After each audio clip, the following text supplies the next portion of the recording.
Hey home cooks, welcome back to the Bearded Home Cook. As you can tell by some of the decorations, it might be December. And when winter kicks in, who doesn't want a hearty, rich, delicious, warm meal? Especially with your family while everybody's spending so much more time at home. So we've got a great one for you today. It is Julia Child's Boeuf Bourguignon made easy. Are you ready? Okay, so I've got some good news. This, to me, has been one of my absolute childhood favorites. Not because I knew how to cook it when I was younger. Honestly, I had no clue. I watched Julia Child on TV because that was pretty much all I could get was PBS. But her and her style of cooking was so much fun to watch as a kid, especially when she'd do her voice and I'd be like, blah, blah, blah, blah, you know, trying to make, anyway, I'm not even gonna make you suffer through that. But one of the things that I found as I started cooking more is it takes forever to make Boeuf Bourguignon her way. So I came up with an idea of doing it in a pressure cooker. I know tons of people have done it that way, I get it, but this was my own personal spin and my own personal pressure cooker. Everybody's grandmother, mother, auntie, somebody in their family had one of these at one time, and it was intimidating because on the lid, you've got all these parts that lock, you've got this thing on top that makes all kinds of noise, and then this little tin bottom, and you're like, what in the world is this thing? Well, now we have the Instapot. Everybody and their brother goes crazy about the Instapot. Every time I talk about my Boeuf Bourguignon in a pressure cooker, everybody's like, oh, in an Instapot? And I'm like, no. So first thing is, I've got this nice chuck roast. It's actually Angus. It was on clearance. I paid like $9 for this thing. I've got a couple of slices of thick cut bacon. Thick cut is more important in this situation than other cooking. So just remember, thick cut, and we'll talk about that in a minute. Now I'm gonna have roughly equal parts of baby onions frozen.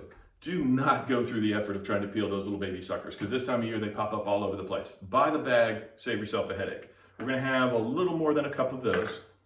Button mushrooms, about the same size. Got a handful of carrots. Again, we're gonna cut them to be about the same size. You see how we've got this nice uniformity going on?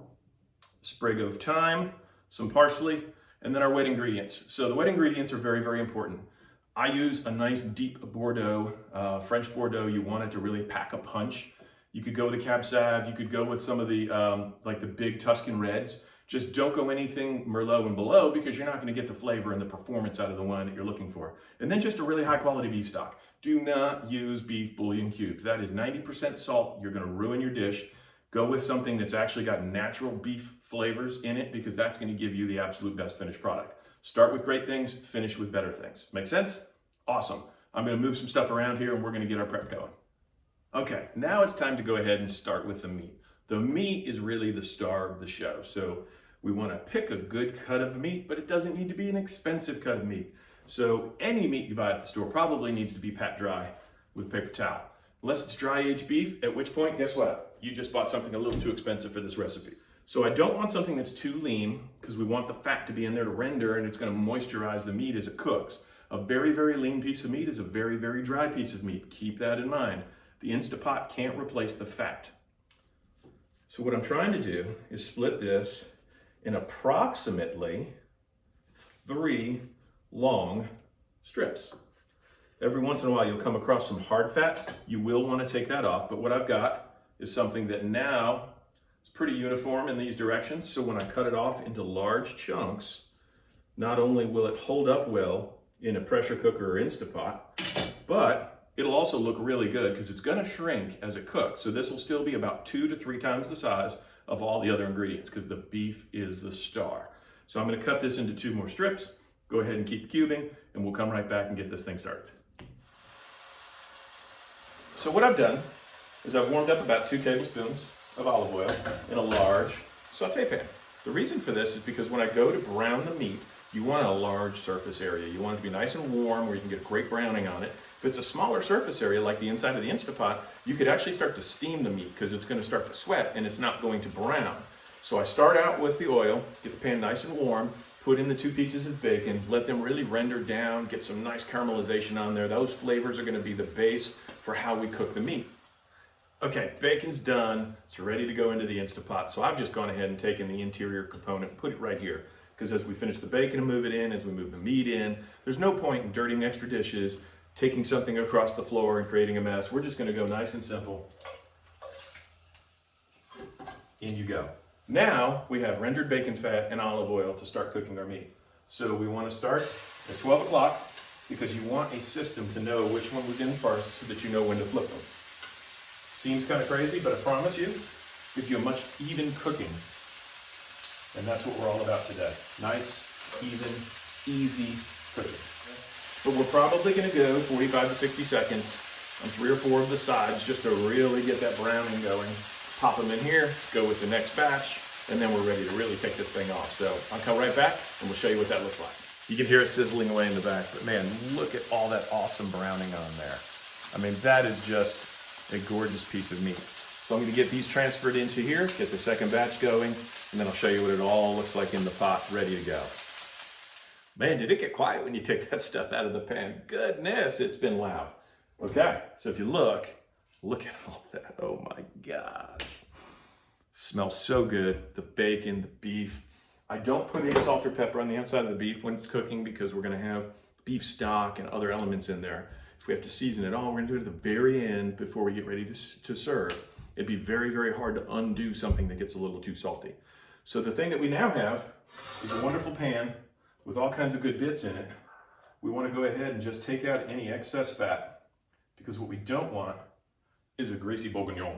Then I'm just going to reach over here and grab a bottle of wine. We're going to do a little deglaze with about 2 cups. And the reason for this is we've got all those tasty bits down there that we want to go ahead and mix around and then put it in the pressure cooker. We want the bacon flavor, we want the beef flavor, we want all of that to find its way into that pressure cooker while it's cooking. Okay, so I plugged in the Instapot, and unlike an actual conventional pressure cooker, when you plug this sucker in, it starts to warm up the bowl because it knows that pressure takes heat. So I've got the meat, I've got the bacon, I've got the wine, just got a couple more things to put in there, and then we'll be ready to lock the lid on. Something else that's unique to an Instapot versus a pressure cooker is that when you're cooking a meat dish or something to that effect, it will go back into the same warming mode when it's done. So if you decide you want to run out and do some shopping, maybe have some gifts to wrap, phone calls to make, whatever, you can know that it's actually going to stay a nice, warm, delicious dish. And those flavors will continue to marry with everything else versus have it get ice cold and then you have to worry about reheating it and not ruining the dish. So what I'm going to do is, we've got the 2 cups, approximately half a bottle of wine in here already. I'm going to go ahead and put in 1 cup of really good beef stock. So the liquid is probably about 2/3 up on the meat. Then I'm going to go ahead and throw in a big old sprig of thyme. Why? I don't want to take it off the stalks. I mean, let's just be real. Like, that's a real pain in the keister. The pressure is going to knock several of them off, but what we're really after is the flavor. Okay, great. We're going to get our flavor. So with an Instapot, you have a knob on here for steam and for closed. So you want to make sure you're closed. Put it on. You can hear it's already building pressure because it's warming itself up. We're going to set it for 1 hour and that's it. Forget it. So in case I didn't tell you in the recipe, you need to buy 2 bottles of wine, 1 for the dish and 1 to enjoy while you're waiting for your Instapot. Remember that. Okay, so while the Instapot's doing its thing, we're going to come over here and work on the rest of our mise en place. So I've got those frozen little baby onions over here. I've got the button mushrooms, which as you can tell are similar size to the onions. Once I take the bottoms off, I'll be in good shape. If you happen to not have access to button mushrooms, you can go ahead and use regular white mushrooms. However, you're going to want to either half them or quarter them. And there's going to be a handful where they just don't make the right shape or size or fit or whatever. It's okay to reserve those and just put them in an omelet. Have some fun with it. So I'm going to go ahead and keep knocking these off. There is a rule that mushrooms absorb liquid, so you do not want to wash them. Hey, guess what? I'm going to make your life easy because isn't it all about homemade easy? These are going into liquid as soon as we get going on the stove again, so it's okay to wash them off and save yourself the headache of finding a little brush and dusting them all off. We're just going to make it easy. As you know, carrots get thinner as they go down, so we're going to go ahead and we're going to start with probably a 1/2 inch piece, and as we get to this end, will probably be 3/4 of an inch so that they will be roughly the same size when they're in a bowl. Okay, we're back over at the stove, but I did want to cover one important fact with the Instapot. If you start to hear steam noises early on in the process, it's probably not a good seal. Either the valve is still open for steam to close or the lid isn't secure. So just kind of wiggle the lid a little bit and make sure that you've got a good position where it's going to lock in. That steam that's starting now is what's going to cook the meat. If you allow it to continue to escape, you're never going to get the tenderness and the pressure and all the flavors like we're looking for. So double check that before you get ready to do this. So as you can tell, I've got something simmering over here. It's the other half a bottle of wine. So what I'm gonna do is incorporate 2 cups of beef stock. Now, if you've ever seen pictures of beef bourguignon, something that you'll notice is there's not really a lot of liquid. And this is where, again, we're gonna continue to build flavors. This 4 cups of liquid will probably be 1 cup by the time this step is done.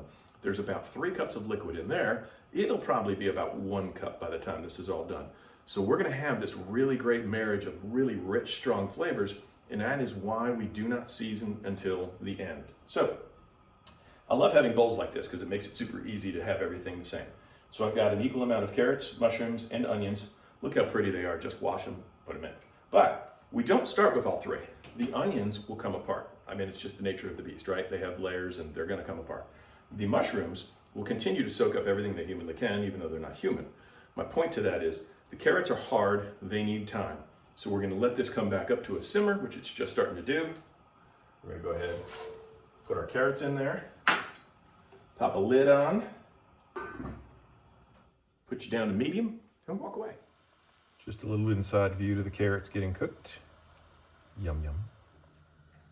So at this point in the process, these carrots are fork tender. Now, we're able to add the other 2.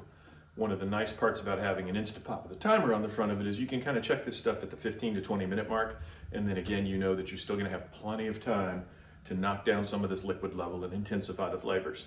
So with the lid off, we're gonna go ahead, add our other ingredients, give them a little stir, and continue to simmer. Okay, so timing is everything. We've got 20 minutes left on the pressure cooker. I've gone ahead and turned off the simmer over here, and I'm gonna cover that in a minute. But let me ask you, so we're 40 minutes into the pressure cooker, and you're probably all just going crazy wanting to look and see what's going on inside of there. Do not do it. Some recipes online say 45 minutes for beef, but that's because they're buying stew meat already pre-cut at the store. Those are gonna have a lot of inconsistent pieces. They're gonna be small, they're gonna be a little bit jagged. We cut these great perfect cubes, about 2 by 2. 1 hour is exactly what they need. Leave it alone. If you let off the pressure, you let out some of the heat, you're gonna have to restart it and it's gonna take even longer. Who wants that? But over here, if you remember, we had very consistent cuts to our vegetables, so everything is a very close size. When we get down to about halfway down on the vegetables, we know we're down to about 1/4 of an inch of liquid. Anything further, we're gonna scorch it. You can also see the liquid because the line that it leaves as it's going down has gone down about 1/4 of an inch. So I'm gonna bring you over to show you that. You're gonna see how the vegetables darkened up quite a bit. But we're right at that place where everything is amazing. Because think about it, 4 cups of liquid are now down to just this much. How incredible is that flavor? I'll show you what it looks like here in just a second. So there you have it. You can see the line in the back where it kind of started. You can look and see that the vegetables are all sitting on the bottom of the pan now. They're not floating.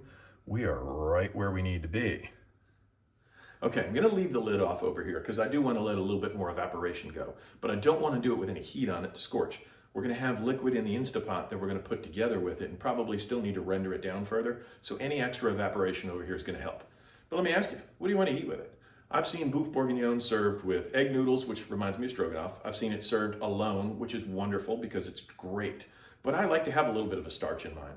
And it's not a stew, so I'm not gonna sit there and make potatoes in chunks. However, mashed potatoes tend to be the #1 thing to use in a Boeuf Bourguignon. So I'm gonna knock out some quick mashed potatoes while we're waiting on the Instapot. I'll share all the information on the site. I'll give you a little kind of clue into them here in just a little bit as well. But really, this is the Boeuf Bourguignon recipe. So if you're watching your carbs, you can completely skip this step and just enjoy the beef and the carrots and the onions and the mushrooms and the gravy. And oh my gosh. Okay, sorry, I gotta stop now. I'll see you here in a second.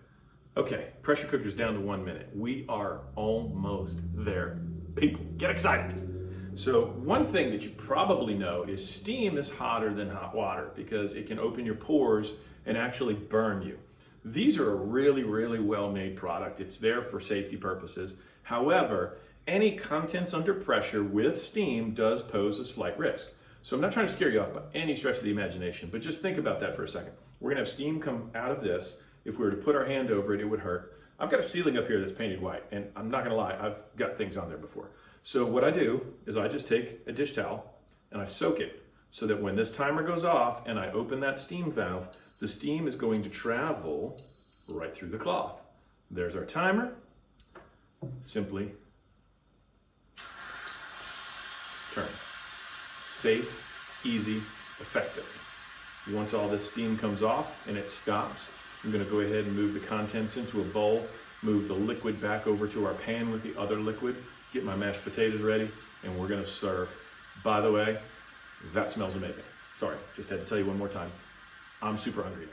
So we're going to go ahead and move the lid. These have a locking mechanism in there that if there's still pressure in it, it will not allow you to unlock the lid. So you leave the steam valve open, turn the lid. If the lid doesn't come off, there's pressure still in. Just wait. Oh my gosh. So exciting. Okay, so I've got myself a little spoon here. I'm gonna pull out some of the meat.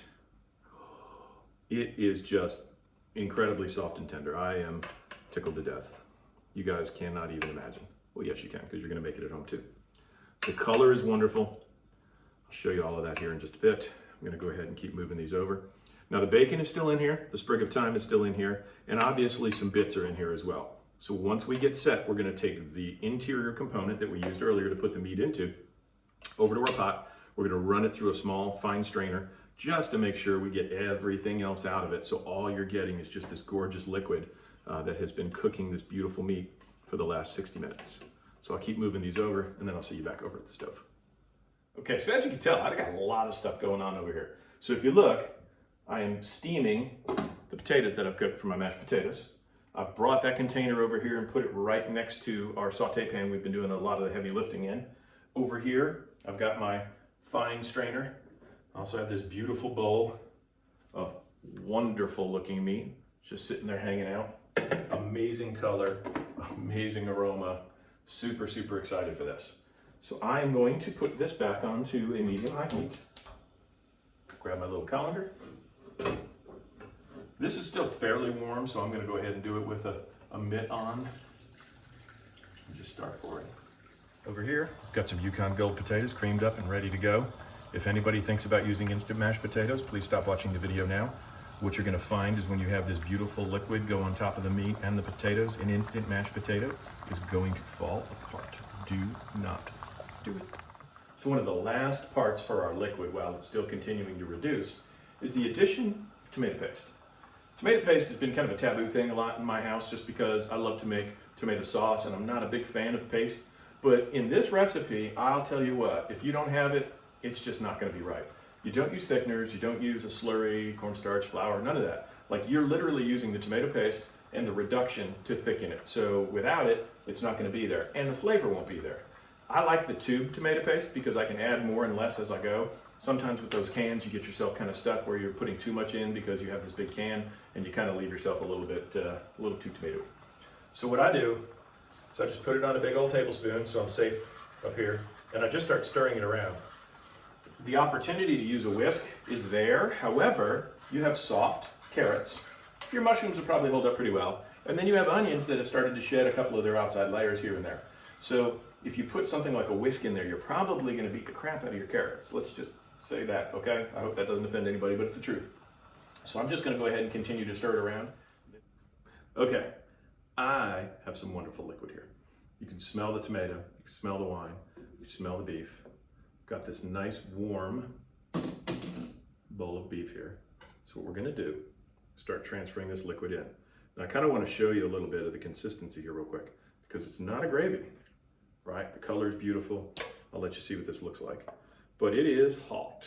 The meat is still warm. So the meat doesn't need to go back into the pan.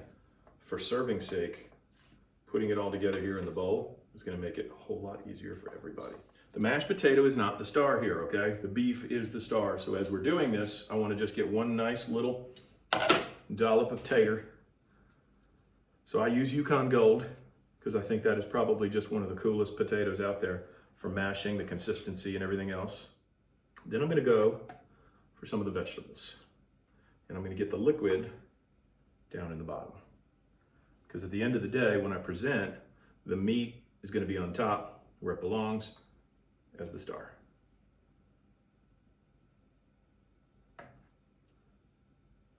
You're like, Jim, you're never this delicate normally with your food. Well, guess what? Like this is probably one of the favorite things I make. If you were to come over to my house for dinner and say, hey, make me whatever you love to make, this is probably what you're gonna get. So what time are you coming over? Gorgeous, gorgeous, gorgeous. Go with 3 pieces of meat. Drop a little liquid down here in the middle. Just give those potatoes a little bit of color. Finish it with just a touch of parsley. Gorgeous. So folks, Boeuf Bourguignon in an Instapot. Takes about an hour. Again, you could do the entire thing in the Instapot if you feel like it. I know that this is tried and true. The flavors are remarkable. You do not have to worry about disappointing somebody with a really thin or under-flavored broth. I promise you what we have in here is lights out. People are gonna go absolutely nuts over it. So hopefully we can get back to having some bigger family gatherings. You can make this for everybody and show them all your skills. Hopefully you get to enjoy that hour in between while the Instapot's doing its thing. I promise I didn't drink a bottle of wine today. So do me a favor. Be sure to like, comment, and subscribe. Follow us on our social media channels because this is probably the busiest month you've ever seen in the Bearded Home Cook Kitchen. We've got things coming up in the next week. We've got things coming up at the end of the month. If you haven't been following our Instagram and Facebook, you're missing out. Bearded Home Cook. Got it? The is for the website, thebeardedhomecook.com. You'll find the recipe. You'll find tips on the potatoes. You'll find all my thoughts and theories on using a pressure cooker versus an Instapot. It's going to be everything you need to make this wonderful dish for your friends and your family when that day comes. In the meanwhile, make it for yourself, bring it for lunch. If you're working from home, what a better way than to just grab it out of your fridge or freezer, knock out a quick bowl for lunch and go right back to it. Thank you so much for following along with us. Enjoy this wonderful winter weather with this delicious warm dish. Take care, guys. Now it's your turn.